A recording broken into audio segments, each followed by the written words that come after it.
Replacing the rear brake pad wear sensor, and it's actually just missing here. Somebody zip tied it to the control arm here. It's supposed to come around and go into the brake caliper. So we'll just start by cutting off these zip ties. And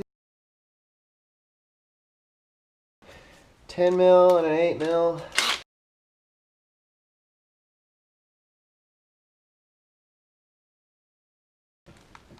Okay, so it's right there, it's the white one.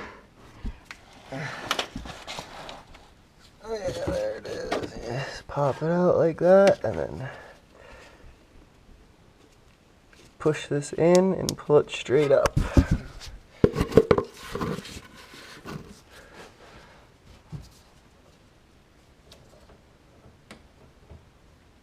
Boom, just like that. So there we are, there's the old one. Just wrap this new one in there the same way.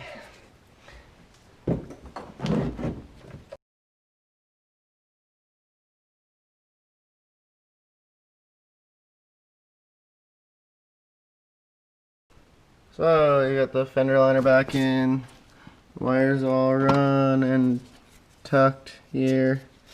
Now we're just going to stick the actual sensor in. There's a little nub. It can only go in one way because of that nub. You want to make sure you do it right though, since you, there you go, stuck it in, boom, just like that. Oh, I guess you couldn't see the whole time, just like that. Little nub facing outwards. Looks good.